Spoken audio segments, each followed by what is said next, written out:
Where do you want to start? I think everybody knows now that this trade ain't happening because the Pelicans have not gotten back to the Lakers. The Lakers said yesterday that they pulled out Jonas. And they were waiting for a counteroffer. How are you going to get a counteroffer when they won't return your call? They're not interested. It's like getting rejected at a bar and going back to your buddies and saying, she wasn't that hot. What were you doing then? All right, why'd you go over there? Why'd you make a move? Right. Come on, man. It just and it's Magic Johnson. I get all that. Trying to save face, and I understand it. The organization looks bad. I remember it looks like doing a disaster. That. Yeah. Well, I go, hey, you know what? I didn't want to talk to you anywhere. I hear she has a pimple under her big toe.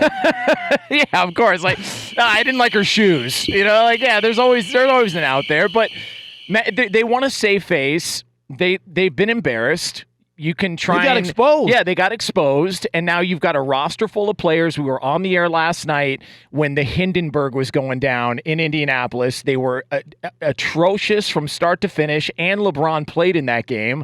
They lose by 40+. And Oladipo didn't play in that game. Players are pissed off. Kyle Kuzma looked like he was totally dejected afterwards when they interviewed him.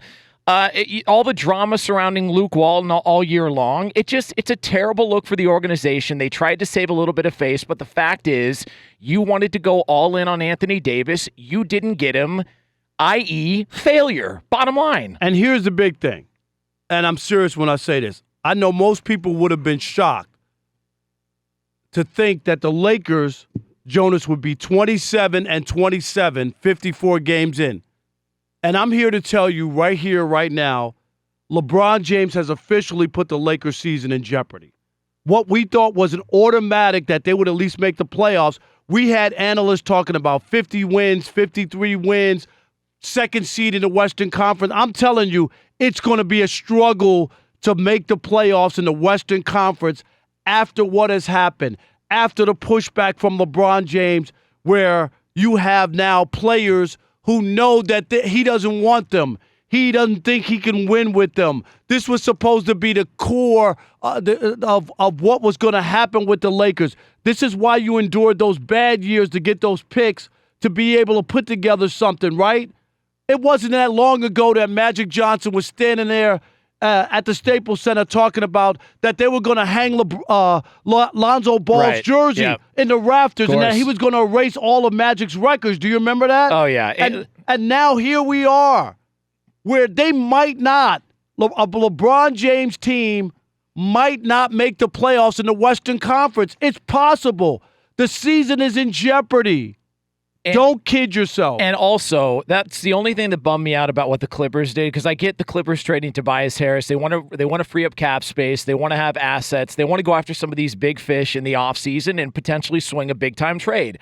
100% agree with it. Great move by the Clippers. Helps the Sixers immediately. The only reason I didn't like it is because I do think it opens up a spot for the Lakers because that's one of the teams that's currently ahead of them. So it makes the path a little bit easier.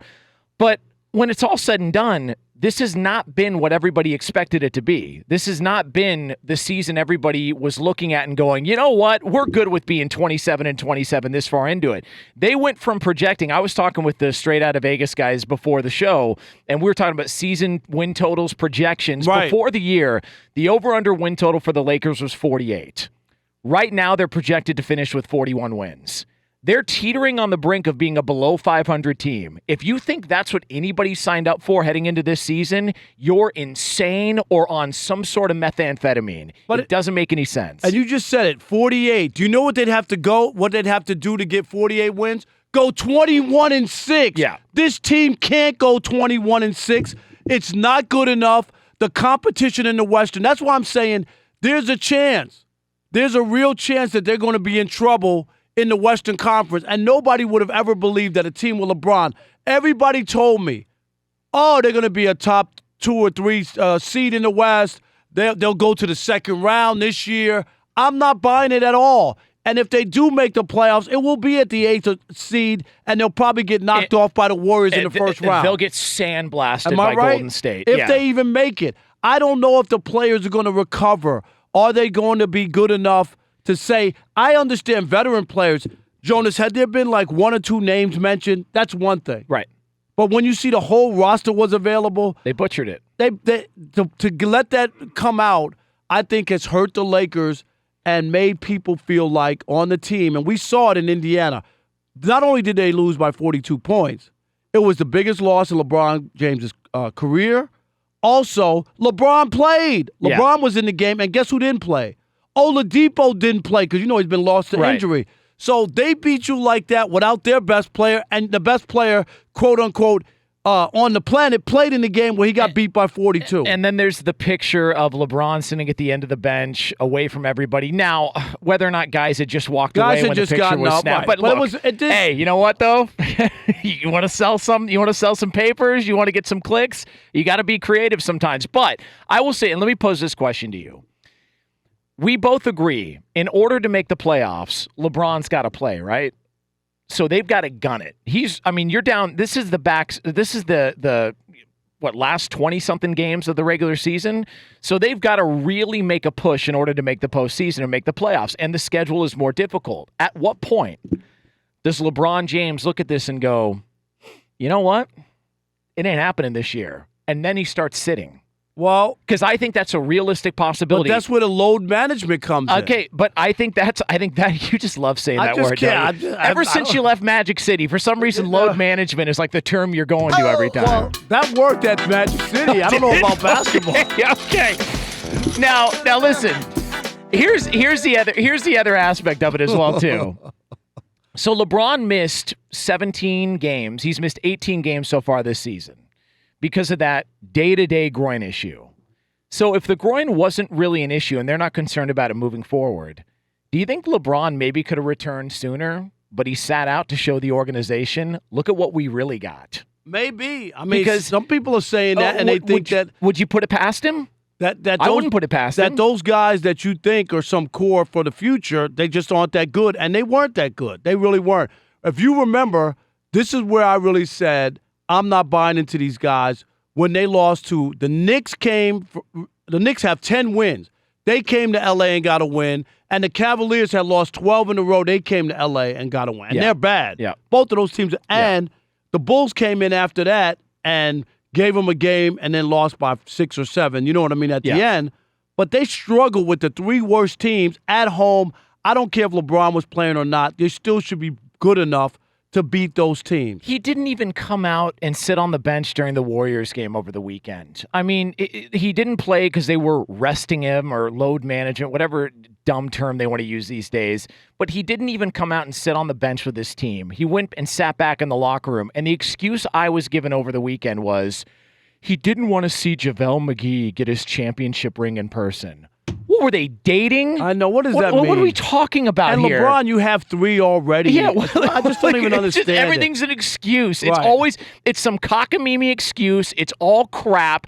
This season has been a disaster so far, and it's projecting to finish out a disaster if they can't pull this trade off, because now you got a bunch of pissed off players in the same locker room that told them, you guys aren't good enough to play here. And I got to give it up to the fans in Indiana last night. We got that sound.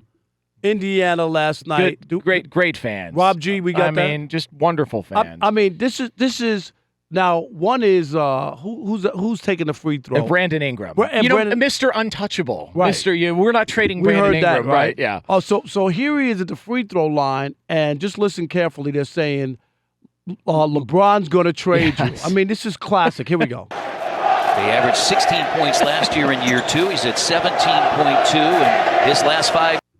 It's like an SEC football game. I mean, how classic is that? They're in unison. It's you can clearly hear it, and then JaVale McGee steps up to the line, right? And you know what they said? Yeah, yeah. They said you're not. Presented it to him at the game. LeBron James not worth trading. Not worth trading. The first one when they played in Golden State. I mean, this is classic. It doesn't get any better than that. These are fans who know what's going on. Everybody knows it. And even when they said it, the same thing was LeBron's going, not the Lakers are going to trade you. LeBron wants to trade you, right? Yeah. Everybody knows this is about LeBron, it's and that's why the players rolled over yesterday. They didn't play. Who, me? Yeah, you. At some point, and I know we had Ryan Hollins on yesterday, and he didn't want to acknowledge this, but at some point, you have to acknowledge the real possibility that there is a group of players in the NBA, whether they're just coming up or some of them are established, who are looking and going, I don't need his shine to further my career. I can do it on my own. What did Kevin Durant say? Go back and what he said. That was truth when he spoke that playing with him is toxic. Yeah. Isn't that the word he used? Yes. He used toxic. Yes. And so if you go back and get that Kevin Durant thing, that thing makes a lot of sense.